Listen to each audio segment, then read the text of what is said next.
Okay, so it is 8:02 by my watch. So the poll should have opened about 2 minutes ago. We're going to see if I can actually.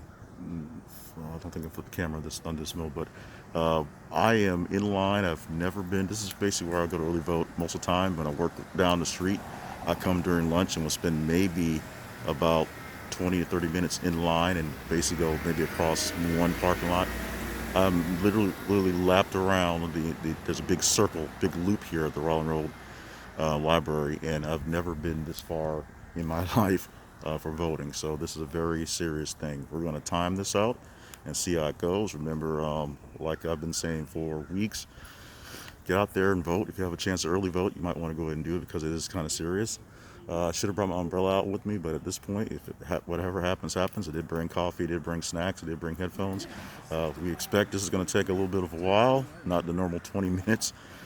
So we're going to see how long it takes on the first day of early voting here in Arkansas at the Lehman Library at Rolling Road. We'll come back to you, probably let the clock run and let you know how long it takes to get in and get out, and we'll talk about the experience there.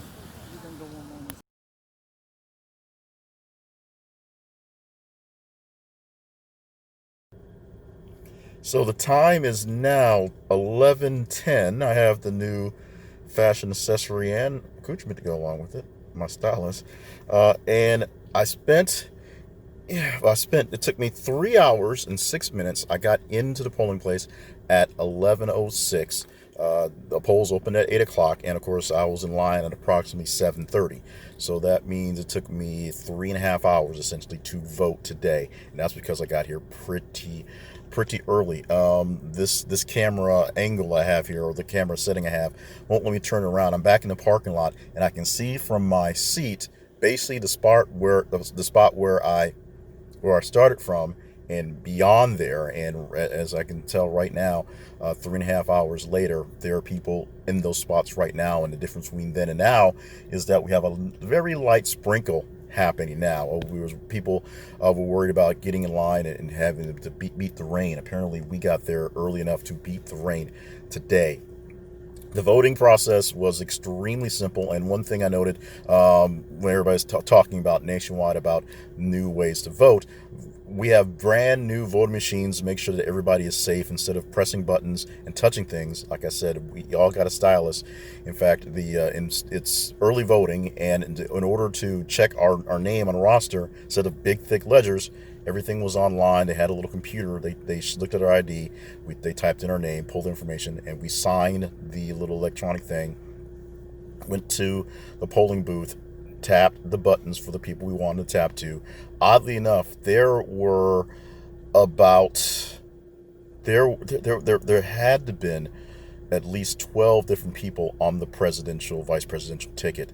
Oddly enough, that I just basically made it valid. And the weird thing is, one of them was Phil Collins and Billy Joe something, and I almost thought for a second it was Billy Joe Armstrong, like somebody actually put them on the ballot. And the Phil Collins guy was actually on the ballot as a president and a vice president guy. That might just be my district, might just be Arkansas, that might be just the oddness of the year. But I had to go to the second page to find Joe Biden and Kamala Harris. They were somewhere in the middle of the second page of stuff. So there were 12, there might have been 15 or 17 different people running for the president here. I'm sure that was some sort of glitch of people just sort of getting enough signatures and sort of spoofing the system to get their signatures on ballots, things that don't need to be there, to be honest, in some cases.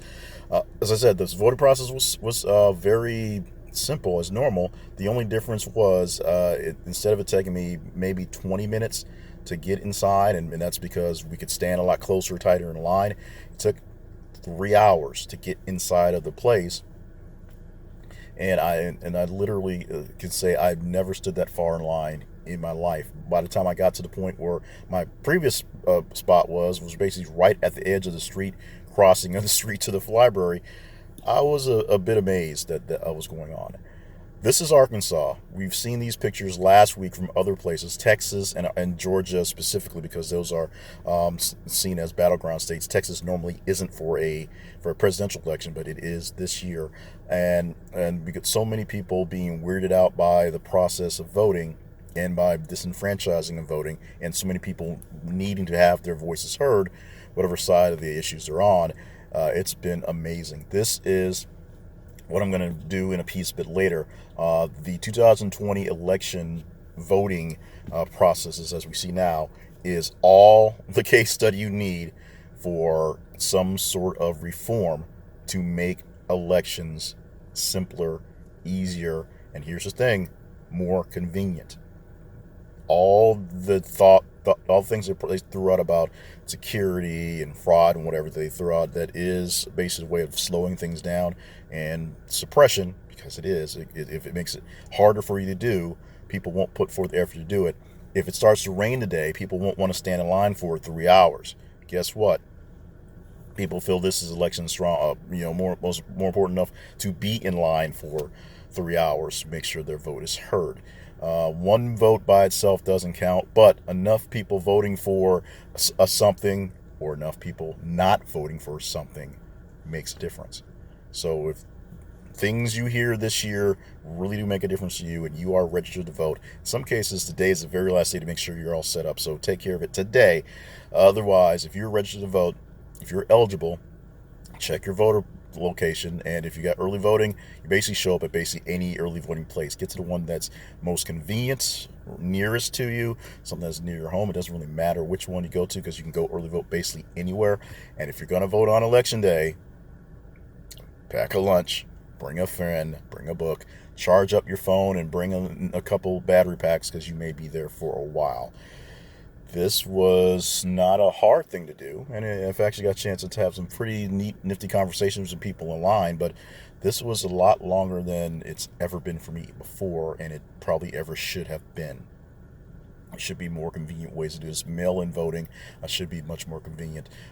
This wasn't so bad the way it was, but because of COVID-19 and people have to be so spread out in the protocols, it slowed it down by probably 45 minutes to an hour. I'm sure I could have been in and out by a little past 11 and not by a little past 10, I should say, instead of a little past 11.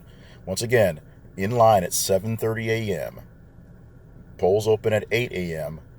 In the voting poll in there to vote at 11:06 and done by 11:06. In my car talking to you about 10 after, rambling coherently, hopefully today. That's my story. There are plenty of other stories out there from people who may be more prominent, maybe less prominent, but share your voting story. Share what you did, and we'll still wait a few days until I share my pure votes. But share your voting story, share how it went, especially if it didn't go so great. Here at the, I keep getting the library name wrong, but it's in Little Rock. It's the library on Rawling Court, Rawling Circle, Rawling Road in West Little Rock. It's very pleasant. Right now, the weather's starting to be sprinkly, so we'll see how that holds up. But a very nice, pleasant experience getting my vote in, vote done. And most importantly, I am done. Voted early. Get your vote in. It counts. No matter what side of the aisle that you want to support, show them some support. Take the time. It is worth the effort. You may fear it's not. Trust me.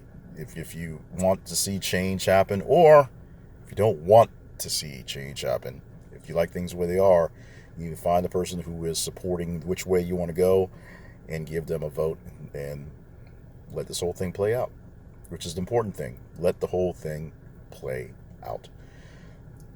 Jay Clifton Payne, and that's what I got to say.